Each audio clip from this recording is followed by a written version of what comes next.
गांव में fashion show. शहर की फैशन डिजाइनर रितु की शादी गांव के जमींदार शेर सिंह से हो जाती है, लेकिन शहरी कामकाजी रितु का गांव में मन नहीं लगता। क्या सासू माँ, ये गांव में तो कुछ नहीं है, मेरा दिल ही नहीं लगता यहाँ, क्या करूँ मैं? अरे बेटा, जहाँ पति का कारोबार बीवी तो वही अच्छी लगती है ना। अब हम लोग इतने पैसे वाले हैं कि गांव में मेरे बेटे लायक लड़की ही नहीं मिली। अरे माँ, मैं तो ये बोल रही हूँ कि क्या करूँ जिससे मेरा थोड़ा दिल लगे।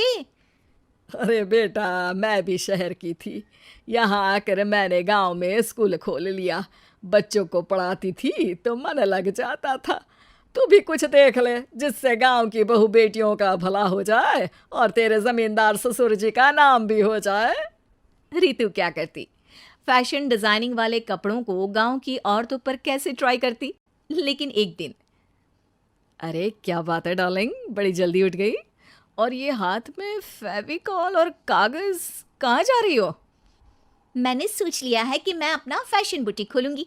गांव की औरतों को सजा धजा कर फैशन शो करूंगी और यहाँ की औरतों को भी शहर के फैशन से वाकिफ करवाऊंगी। फैशन और यहाँ की औरतें, अरे इन लोगों को तो बस चूल्हा चौका आता है। खाली समय में एक दूसरे के सर से जुएं निकालती हैं या फिर अचार पापड़ बनाती है। इन लोगों के बस की नहीं है फैशन को समझना। लेकिन रितु मानती नहीं। वो पूरे गांव में पोस्टर चिपका देती है कि किसी को भी नए डिजाइन के कपड़े पहनने का शौक है तो जल्दी जमींदार की बहू से मिले। लेकिन रितु की दुकान में 2 दिनों तक तो कोई आता ही नहीं। पर एक दिन, अरे कमला, क्या हुआ, क्या देख रही हो? ये पुतला देख रहा है दीदी। क्या दिख रहा है इसमें ऐसा? अब देखो तो दीदी, ये पुतला मेरे जैसा ही है ना, पतला दुबला लंबा, बस मैं काली और ये गोरा। तो ये बता, इस पुतले के कपड़े तुझे कैसे लग रहे हैं? अरे कपड़े तो बहुत ही सुंदर है दीदी, लेकिन तू ना बस कल इसी समय आ जाना और अपने जैसी 2-3 और को भी ले आना। अगले दिन कमला 2 लड़कियों को लेकर आ जाती है।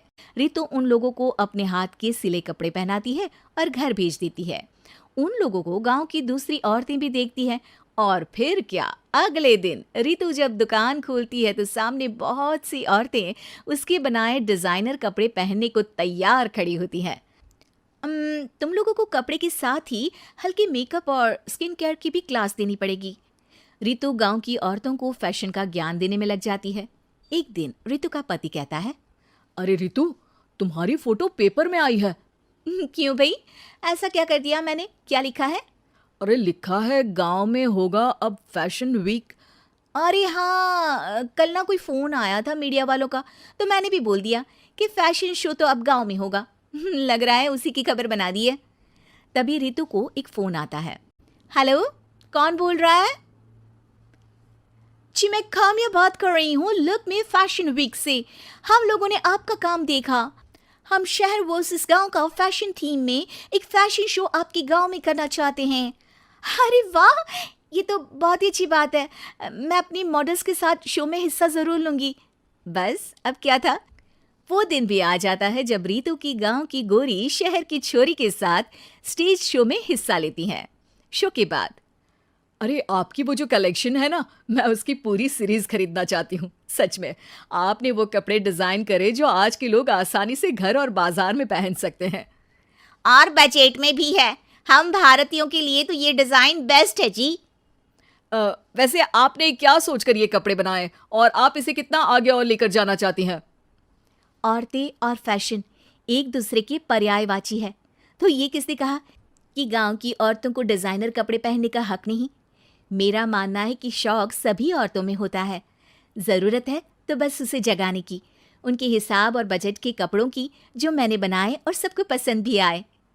अब रितु का गांव हर जगह प्रसिद्ध है, ना सिर्फ रितु के लिए बल्कि वहाँ की औरतों की फैशन के लिए भी। Please subscribe.